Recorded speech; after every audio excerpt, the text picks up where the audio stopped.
பிரதமர் மோடி ஆஸ்திரேலியா சென்றடைந்தார். மெல்பர்ன் விமான நிலையத்தில் அவருக்கு சிறப்பான வரவேற்பு அளிக்கப்பட்டது. ஆர்கே நகர் தொகுதியில் வெற்றி பெற்றதற்கு எதிரான தேர்தல் வழக்கில் குறிப்பிட்ட காலத்திற்குள் பதில் அளிக்குமாறு அமைச்சர் மரிய வில்சன் உட்பட 6 எம்எல்ஏக்களுக்கு சென்னை ஹைகோர்ட் அதிரடி உத்தரவு பிறப்பித்துள்ளது. நெல்லை மற்றும் தூத்துக்குடி மாவட்டங்களில் கடற்கரை தாது மணல் மற்றும் ஆற்று மணல் எடுப்பதற்கு சென்னை ஹைகோர்ட்டால் விதிக்கப்பட்ட தடையை சுப்ரீம் கோர்ட் உறுதி செய்து தனியார் நிறுவனம் தொடர்ந்த மேல்முறையீட்டு மனுவை தள்ளுபடி செய்து உத்தரவிட்டுள்ளது. தமிழகம் மற்றும் புதுச்சேரி மாநிலங்களுக்கான புதிய காங்கிரஸ் மேலிட பொறுப்பாளராக ஜம்மு காஷ்மீரைச் சேர்ந்த மூத்த தலைவர் குலாம் அகமது மீர் நியமிக்கப்பட்டுள்ளார். அமைச்சருக்கு அப்புறம் ஆதரவு கரம் நீட்டலாம், முதலில் அரசு பள்ளிகளை கவனியுங்கள் அமைச்சர் ராஜ்மோகன் அவர்களே என்கிறார் நயினார் நாகேந்திரன். அரசு பள்ளிகளில் தரமான கல்வியையும் பிள்ளைகளின் பாதுகாப்பையும் உறுதி செய்யுங்கள் என்றார். பல்கலைக்கழக துணைவேந்தர் தேடல் குழு உறுப்பினர்களின் எண்ணிக்கையை 3 5 உயர்த்தும் தமிழக அரசின் முடிவுக்கு தமிழக வாழ்வுரிமை கட்சி மற்றும் பாமக உள்ளிட்ட கட்சிகள் கண்டனம் தெரிவித்துள்ளன. இது மாநில சுயாட்சி உரிமையை பறிக்கும் முயற்சி என வேல்முருகனும் அரசின் அதிகாரத்தை அடகு வைக்கக்கூடாது என்று அன்புமணியும் கூறியுள்ளனர். கரூர் கூட்ட நெரிசலில் இறந்தவர்களின் குடும்பத்தினருக்கு அரசு வேலை வழங்கும் தவறான முடிவை அரசு கைவிட வேண்டும் என்கிறார் சீமான். கரூர் இடைத்தேர்தலில் தன் அரசியல் லாபத்தை நோக்கமாக கொண்டு அரசு வேலை வழங்குவதா என கேட்டுள்ளார். உலகமயமாக்கல் சூழலில் 3வது மொழியை கற்றுக்கொள்வதில் தவறில்லை என துரை வைகோ தெரிவித்துள்ளார். ஆனால் ஆங்கிலம் போன்ற உலகளாவிய மொழிகளை கற்கும் வாய்ப்பை தடுக்கும் வகையில் மும்மொழிக் கொள்கை இருக்கக்கூடாது என்றார். நெல்லை கூடன்குளம் அணுமின் நிலைய முதல் உலையில் ஏற்பட்ட தொழில்நுட்ப கோளாறு காரணமாக 1000 மெகாவாட் மின் உற்பத்தி பாதிக்கப்பட்டுள்ளது. பழுதை சரி செய்யும் பணியில் இந்திய மற்றும் ரஷ்ய விஞ்ஞானிகள் தீவிரமாக ஈடுபட்டுள்ளனர். பராமரிப்பு பணிகள் காரணமாக பீச் செங்கல்பட்டு இடையே ஜூலை 9, 13, 15 தேதிகளில் மதியம் 1:40 மணி முதல் மாலை 5:40 மணி வரை 8 புறநகர் ரயில் சேவைகள் ரத்து செய்யப்படுவதாக தெற்கு ரயில்வே அறிவித்துள்ளது. தென்காசி மாவட்டம் குற்றாலத்தில் தொடர்ந்து பெய்து வரும் மழை காரணமாக அனைத்து முக்கிய அருவிகளிலும் ஆர்ப்பரித்து கொட்டும் தண்ணீரால் சீசன் களை கட்டி வருகிறது. சுற்றுலா பயணிகள் குவிகின்றனர். முன்னணி தனியார் பால் நிறுவனங்களில் ஒன்றான ஆரோக்கியா பால் நிறுவனம் இன்று முதல் பால் மற்றும் தயிர் விலையை லிட்டருக்கு 4 ரூபாய் உயர்த்துவதாக அறிவித்துள்ளது. பெட்ரோல் டீசல் விலையை உடனே குறைக்க வேண்டும் என தமிழக காங்கிரஸ் தலைவர் மாணிக்கம் தாகூர் மற்றும் காங்கிரஸ் எம்பிக்கள் பிரதமர் மோடிக்கு கடிதம் எழுதியுள்ளனர்.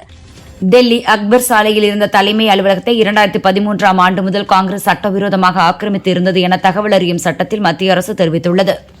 டெல்லியில் ரயில் நிலையம், பஸ் ஸ்டாண்டு, போலீஸ் ஸ்டேஷன்களில் தாக்குதல் நடத்த பாகிஸ்தானைச் சேர்ந்தவர்கள் சதித்திட்டம் தீட்டியது அம்பலமாகியுள்ளது. காலிஸ்தான் பயங்கரவாதி ஹர்தீப் சிங் நிஜார் கொலையில் இந்திய அரசின் ஏஜென்ட்களுக்கு தொடர்பு உள்ளதாக அந்நாட்டு முன்னாள் பிரதமர் ஜஸ்டின் ட்ரூடோ குற்றச்சாட்டு தெரிவித்த நிலையில் அதற்கான எந்த ஆதாரமும் கிடைக்கவில்லை என கனடா போலீசார் தெரிவித்துள்ளனர். நாங்கள் நேற்றிரவு ஈரானை கடுமையாக தாக்கினோம். இன்னும் அவர்கள் திறந்தவில்லை என்றால் இன்றிரவும் அவர்களை கடுமையாக தாக்குவோம் என அமெரிக்க அதிபர் டிரம்ப் எச்சரித்துள்ளார். அயோத்தி ராமர் கோவிலில் திருடிய உண்டியல் பணத்தில் ஊழியர் பிரம்மாண்ட வீடு கட்டி கார் வாங்கியதும் அம்பலமாகியுள்ளது.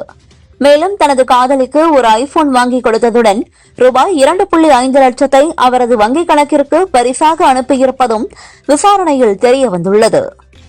நீலகிரி மாவட்டத்தில் ஓரிரு இடங்களில் இன்று பலத்த காற்றுடன் கனமழையும், இதர மேற்கு தொடர்ச்சி மலை மாவட்டங்களில் மிதமான மழையும் பெய்யக்கூடும் என வானிலை ஆய்வு மையம் தெரிவித்துள்ளது. டெல்லியில் ரெட் அலர்ட் விடுக்கப்பட்டுள்ள நிலையில் கனமழை பெய்தபோது ரோகிணி செக்டார் பகுதியில் 3 மாடி கட்டிடம் இடிந்து விழுந்தது. 2 பேர் மீட்கப்பட்ட நிலையில் சிலர் இடிபாடுகளுக்கு அடியில் சிக்கியிருக்கக்கூடும் என அஞ்சப்படுகிறது.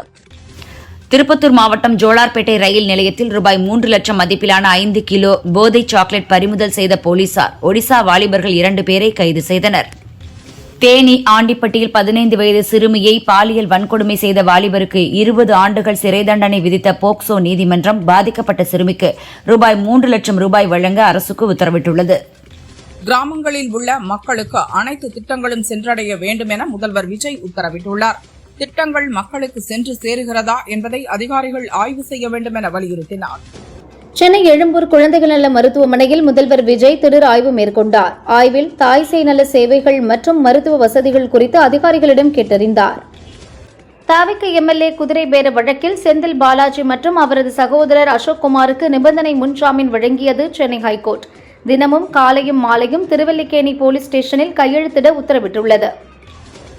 தாவேக எம்எல்ஏவை பேரம் பேசியதாக பதிவு செய்யப்பட்ட வழக்கில் யாருக்கும் எந்த பணமும் வழங்கப்படவில்லை.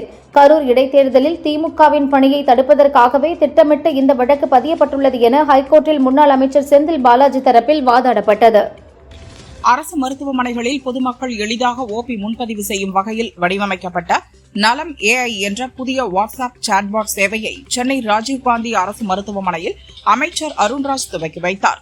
வாட்ஸ்அப்பில் 9619222999 என்ற எண்ணிற்கு மெசேஜ் அனுப்பி இந்த சேவையை பெற முடியும்.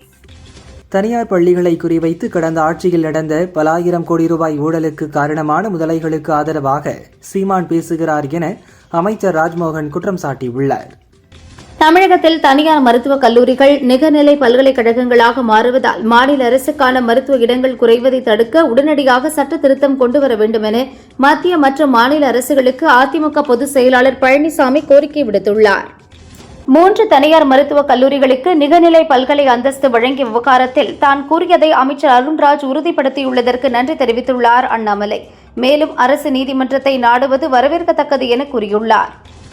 முல்லை பெரியாறு விஷயத்தில் தமிழகத்தின் உரிமைகளை பிற மாநிலங்களுக்கு விட்டுக் கொடுத்து துரோகம் செய்தது காங்கிரஸ் என நயினார் நாகேந்திரன் குற்றம் சாட்டியுள்ளார்.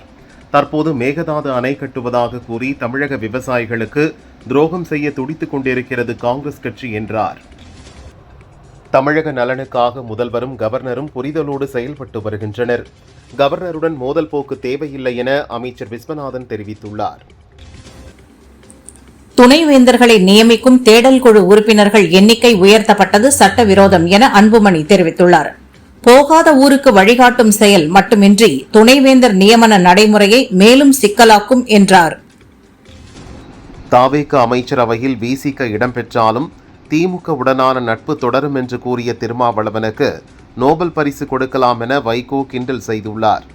அரசியலில் இதுபோன்று அந்தர்பல்டி அடிப்பதில் திருமாவளவன் சிறந்தவர் என்றும் சொன்னார். தமிழகத்தில் திமுக, அதிமுக என திராவிட கட்சிகள் இல்லாத நிலை உருவாகிவிட்டது என அமைச்சர் விஸ்வநாதன் தெரிவித்துள்ளார். இந்த 2 கட்சிகளும் கூட்டணி ஆட்சிக்கு இடம் கொடுக்கவில்லை என குற்றம் சாட்டியுள்ளார். சினிமா வாணியில் தாவேக அரசு தொடங்கிய பெண்கள் பாதுகாப்பு சிறப்பு படையெல்லாம் விளம்பரத்திற்கு மட்டும்தானா என தர்மபுரியில் பேருந்து நிலையத்திற்குள் இளம்பெண் ஒருவருக்கு கத்திக்குத்து ஏற்பட்ட சம்பவத்தை சுட்டிக்காட்டி கனிமொழி விமர்சித்துள்ளார். பொள்ளாச்சியில் வரும் 12ஆம் தேதி வி தி லீடர்ஸ் அமைப்பின் முதல் மாநாடு நடைபெற உள்ளது. இதைத் தொடர்ந்து 26ஆம் தேதி திருச்செந்தூரில் 2வது மாநாடு நடைபெறும் என அண்ணாமலை தெரிவித்துள்ளார். இந்தோனேசியாவில் புகழ்பெற்ற பிராம்பணன் கோவிலில் பிரதமர் மோடி வழிபாடு நடத்தினார். அவருடன் அந்நாட்டு அதிபர் பிரபோவோ சுபியாண்டோவும் உடன் சென்றார்.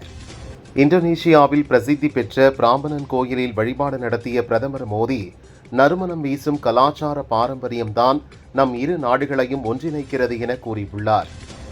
3 நாட்கள் இந்தோனேஷிய சுற்றுப்பயணத்தை முடித்துக் கொண்டு பிரதமர் மோடி ஆஸ்திரேலியா புறப்பட்டு சென்றார். அவரது பாதுகாப்புக்காக 5 இந்தோனேஷிய போர் விமானங்கள் அணிவகுத்து சென்றன. 1000 ஆண்டுகள் பழமையான பிராம்பணன் கோயில் புனரமைப்பு திட்டத்தை பிரதமர் மோடியும் இந்தோனேஷிய அதிபர் பிரபோவ் சுபியாண்டோவும் தொடங்கி வைத்தனர்.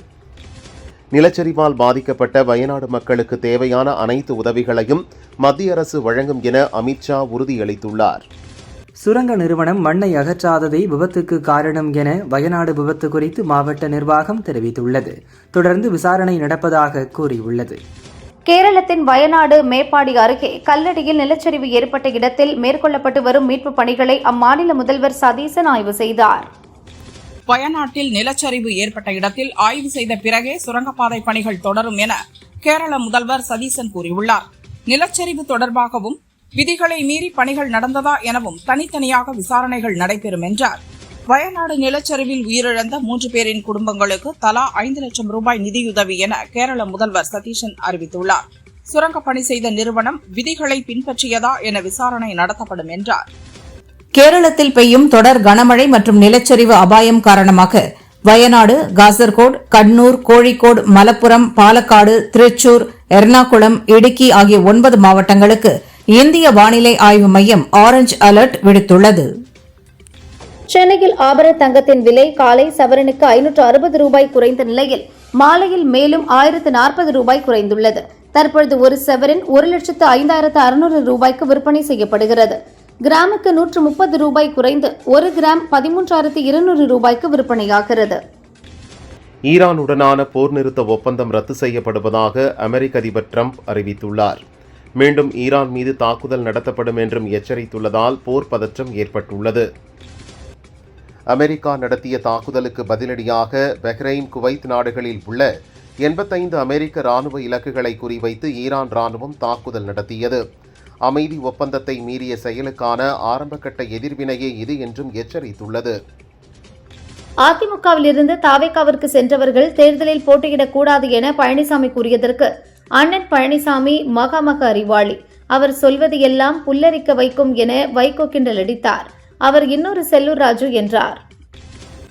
திமுகவும் அதிமுகவும் கவர்னர் ஆட்சியை கொண்டுவர நினைப்பது பாஜ வந்து ஆட்சி செய்துவிட்டு போகட்டும், தாவேக ஆட்சி செய்யக்கூடாது என்ற நினைப்புதான் என வைகோ குற்றம் சாட்டியுள்ளார்.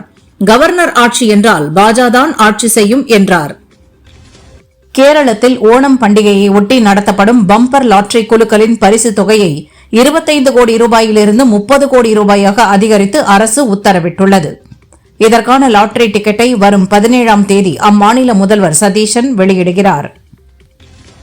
அதிகார போட்டியால் புதுவையில் என்ஆர் காங்கிரஸ் பாஜ கூட்டணி ஆட்சி நீண்டகாலம் நீடிக்காது என புதுச்சேரி முன்னாள் முதல்வர் நாராயணசாமி கூறியுள்ளார். புதுச்சேரியில் காங்கிரஸ் தாவிக கூட்டணி உருவாகும். காங்கிரஸ் கட்சி நிர்வாகிகள் விரைவில் முதல்வர் விஜயை சந்திப்பார்கள் என அமைச்சர் விஸ்வநாதன் தெரிவித்துள்ளார். அரசு நிகழ்ச்சியை சில காரணங்களுக்காக தவிர்க்கிறார்கள். அதற்கு நாம் பொறுப்பாக முடியாது. தாவேக அரசில் எந்த பாகுபாடுமின்றி எல்லா நிகழ்ச்சியிலும் கலந்து கொள்கிறோம் என தேனாம்பேட்டையில் நடந்த நிகழ்ச்சியில் மேயர் பிரியா பங்கேற்காதது குறித்த கேள்விக்கு அமைச்சர் வெங்கடரமணன் பதிலளித்தார்.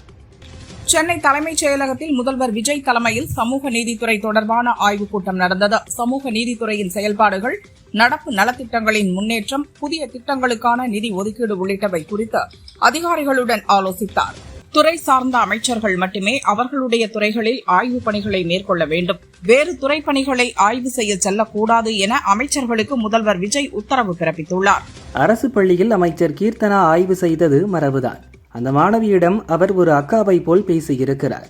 அதை யாரும் தவறாக எடுத்துக்கொள்ள வேண்டாம் என அமைச்சர் ராஜ்மோகன் கூறியுள்ளார்.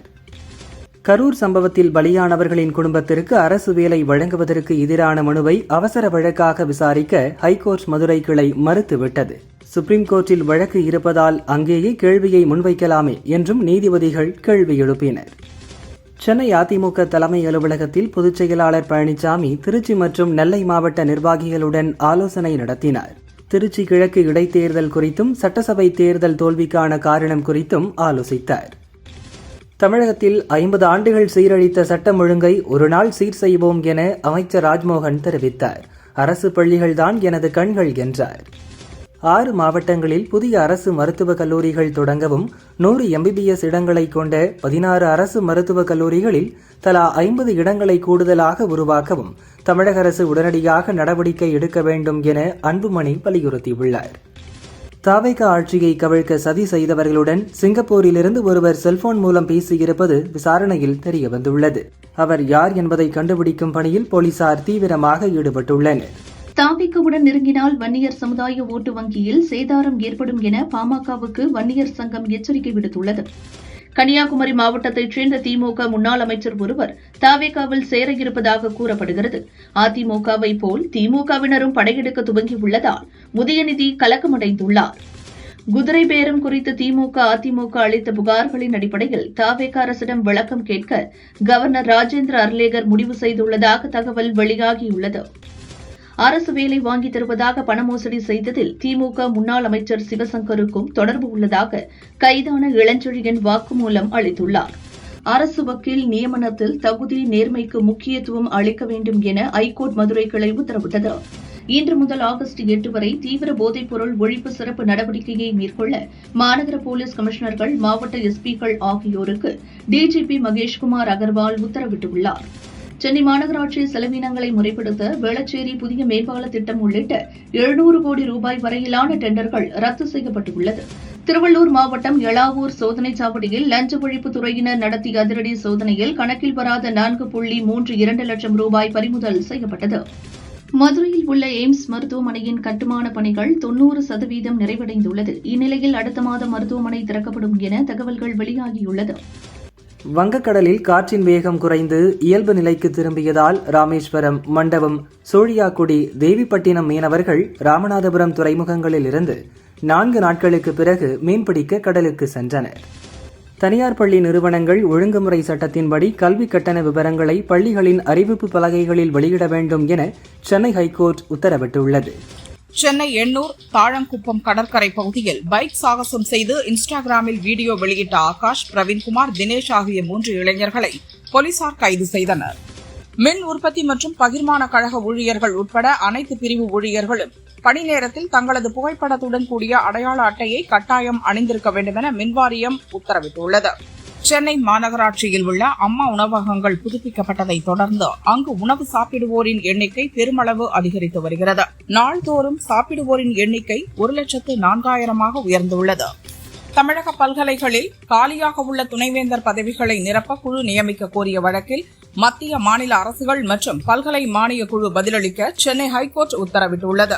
ஓணம் பண்டிகையை ஒட்டி சென்னையிலிருந்து மங்களூரு மற்றும் கொல்லத்திற்கு சிறப்பு ரயில்கள் இயக்கப்படும் என ரயில்வே நிர்வாகம் அறிவித்துள்ளது. தமிழகத்தில் மீண்டும் மீண்டும் ஏற்படும் மின்தடை பிரச்சினைகளுக்கு நிரந்தர தீர்வு காண ரிப்பீட் கிளிப்பிங் எலிமினேஷன் புரோகிராம் என்ற புதிய திட்டத்தை உடனே அமல்படுத்த மின்வாரிய தலைவர் ராதாகிருஷ்ணன் உத்தரவிட்டுள்ளார். ஆசிரியர் தகுதி தேர்வு முடிவுகளை வெளியிட இடைக்கால தடை விதித்து சென்னை ஹைகோர்ட் உத்தரவிட்டுள்ளது.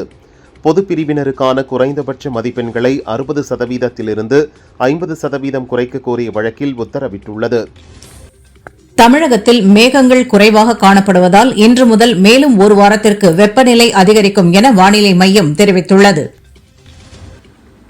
தமிழகத்தில் உள்ள 181 அரசு கலை அறிவியல் கல்லூரிகளில் 64% இடங்கள் நிரம்பியுள்ளன.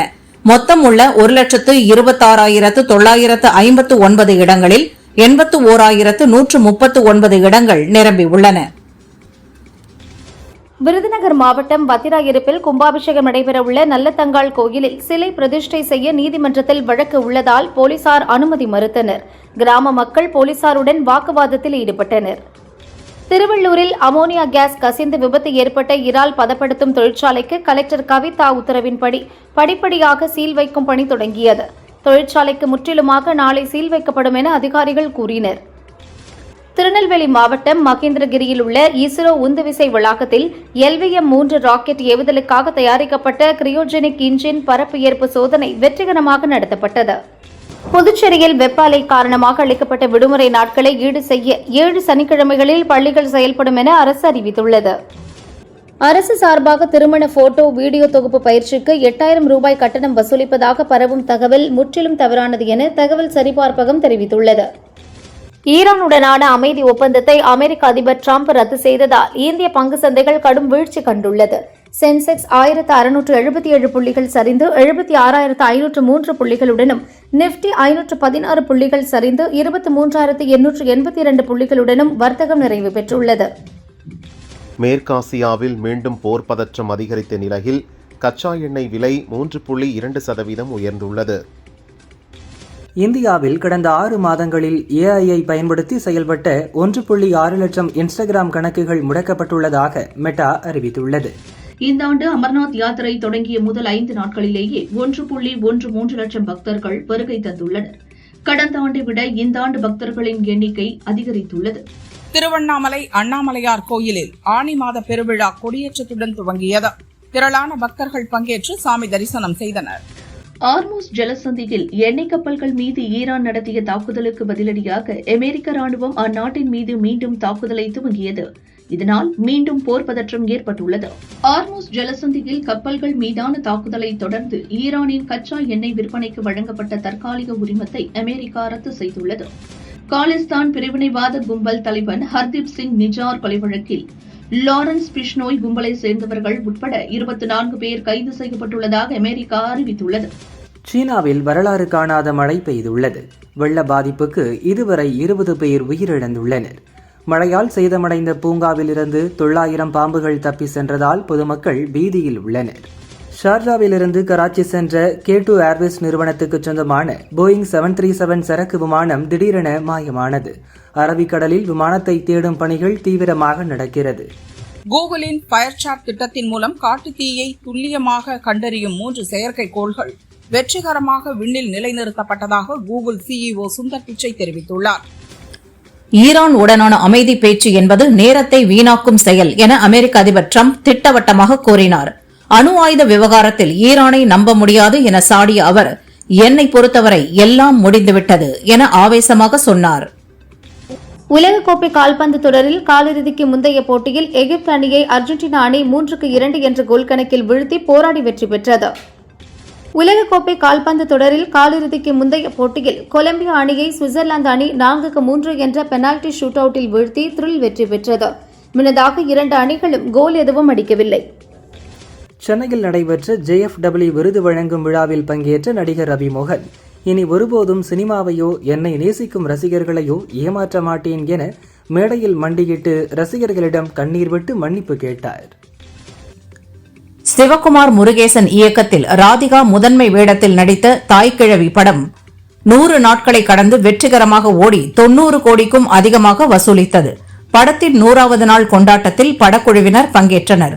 சிவகுமார் முருகேசனுக்கு விலை உயர்ந்த காரை தயாரிப்பாளர் சிவகார்த்திகேயன் வழங்கினார். படத்தில் நடித்தவர்கள், தொழில்நுட்ப கலைஞர்கள் அனைவருக்கும் கேடயம் வழங்கப்பட்டது. முதல்வர் விஜயின் கடைசி படமாக உருவான ஜனநாயகன் படம் தணிக்கை சான்றிதழ் பிரச்சனையால் 6 மாதங்களாக வெளியாகவில்லை. இன்னும் ஓரிரு நாட்களில் படத்திற்கு சான்றிதழ் கிடைத்துவிடும். இதன் தயாரிப்பாளரும் தமிழக அரசின் தில்லி பிரதிநிதியுமான வெங்கட் நாராயணா சமீபத்தில் சென்னை வந்து படத்தின் விநியோகஸ்தர்களை சந்தித்தார். அப்போது MG அடிப்படையில் போட்ட ஒப்பந்தத்தை ரத்து செய்துவிட்டு டிஸ்ட்ரிபியூஷன் அடிப்படையில் புதிய ஒப்பந்தம் போட சொல்லியுள்ளார். இதற்கான கமிஷனாக 8% மட்டுமே தர முடியும் என பேசியிருக்கிறார். இதனால் விநியோகஸ்தர்கள் அதிருப்தியில் உள்ளனர். ரிஷப் ஷெட்டி நடிப்பு இயக்கத்தில் கன்னடத்தில் வெளியான காந்தாரா மற்றும் காந்தாரா சாப்டர் 1 படங்கள் வரவேற்பை பெற்றன.